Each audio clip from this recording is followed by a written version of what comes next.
Welcome back to Movie Recaps. Today I will show you a thriller, sci-fi film from 2007, titled Sunshine. Spoilers ahead. Watch out and take care.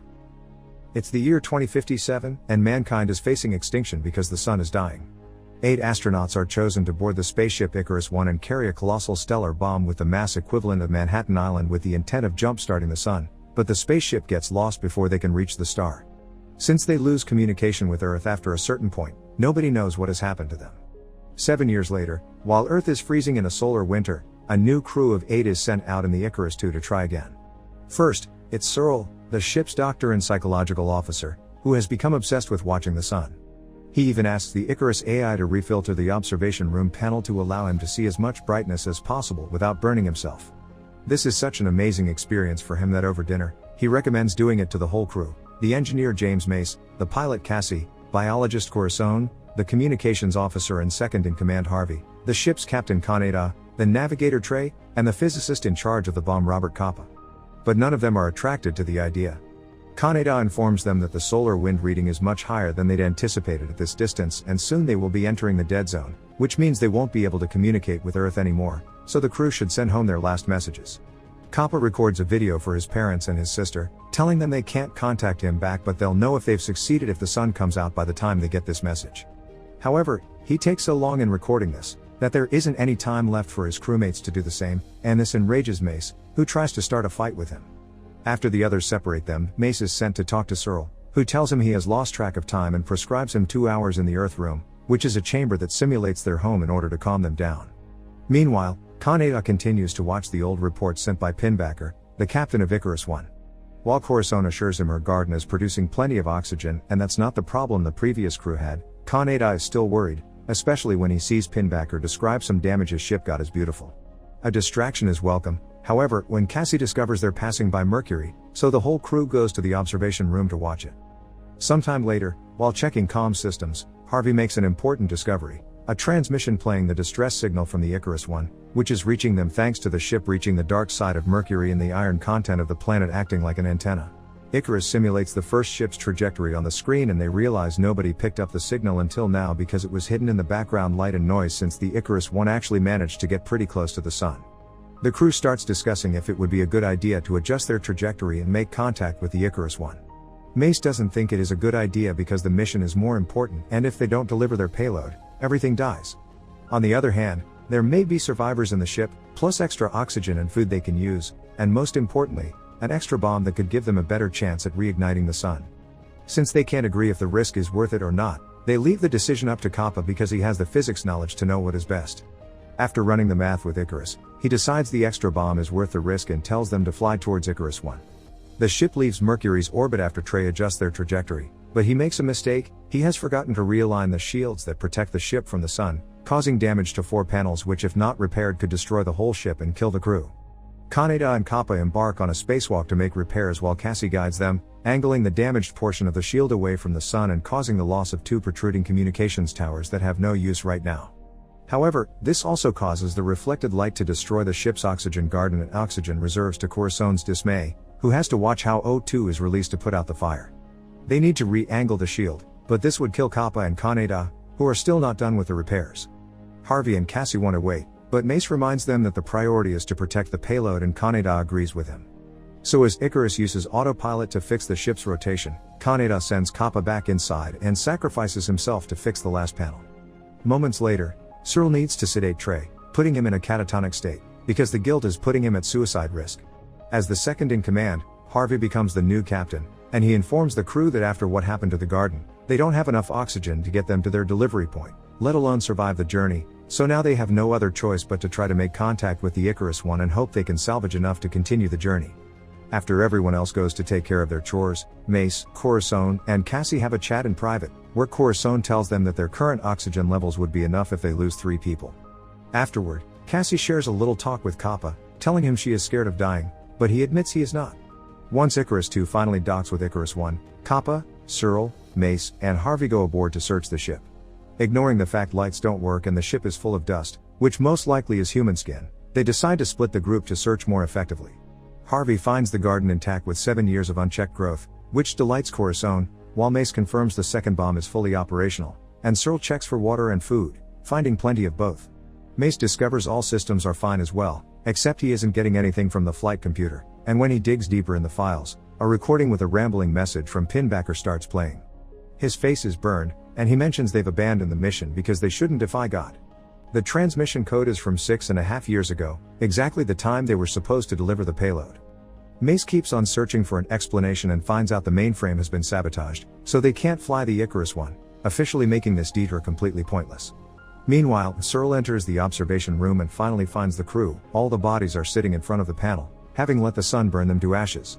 Suddenly, the two ships explosively disconnect, destroying Icarus One's outer airlock and stranding the 4 men as the Icarus II starts to float away from them. They find only one suit they can use, so Mace and Searle agree to give it to Kappa, who has priority because he is the only one that knows how to operate the payload. Harvey protests against this, saying he should be the one with priority because he is the captain, but the others ignore his orders. However, Mace has one more idea that could save the rest of them. He takes insulation material from the walls of the ship to wrap themselves in it. This should be enough for them to resist the cold while jumping from one ship to another. There's only one problem, because the computer isn't working anymore. One of them must stay behind to open the hatch, and Searle accepts to sacrifice himself and be the one to do it. Once Cassie aligns both airlocks, Searle releases the airlock and the other 3 men use the vacuum release for propulsion to jump between ships while holding on to each other. They are forced to let go though, when they accidentally hit the ship on their way out, and only Kappa makes it to the other airlock.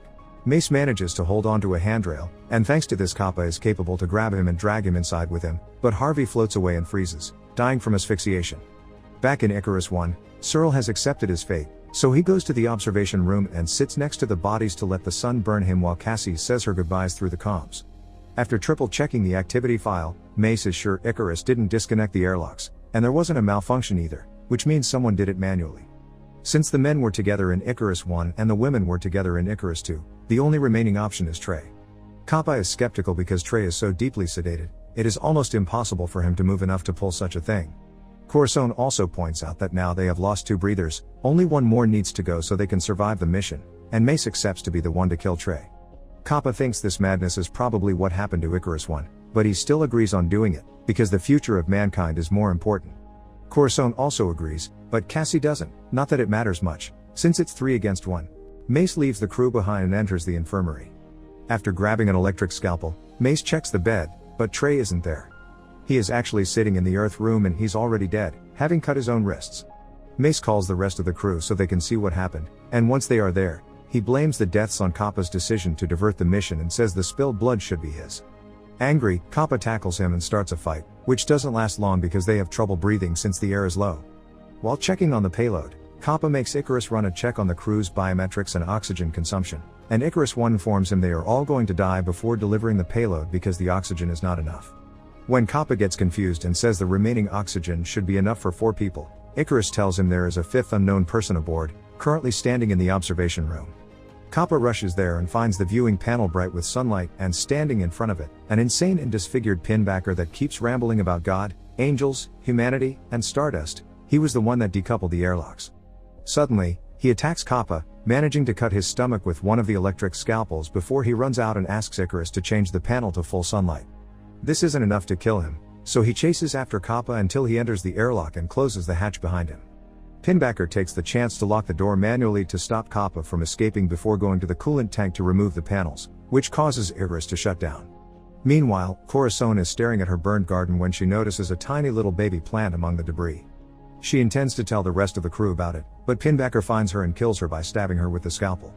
Back in the airlock, Kappa puts on the vest from one of the suits in an attempt to stop the bleeding and notices he cannot open the door as the power goes out in the entire ship. Cassie, who had been sleeping, also notices the lack of power and goes out to investigate with a flashlight in hand. When she finds Pinbacker, she runs out of there as fast as possible. In the control room, Mace reactivates the computer with an emergency battery, but Icarus won't answer. He sees Kappa on the security cameras and tells him to use the communicator on the suit helmet, so now Kappa can tell him about Pinbacker and his sabotaging. As soon as he hears this, Mace rushes to the coolant tank and submerges himself in the freezing water to reinstall the panels Pinbacker took out, managing to bring back power right before Pinbacker catches up with Cassie at the Earth room and tries to attack her. Luckily for her, he gets confused by the shadows and grabs Trey instead, so Cassie grabs the scalpel Trey had used and stabs Pinbacker before running out again, hiding in the room with the bomb. As his body slowly freezes to death because his leg is stuck in the coolant tank, Mace manages to contact Kappa to tell him they're in orbit, but the computer is down and he isn't sure he can make it work again, so he will have to separate the payload from the ship and detonate it manually.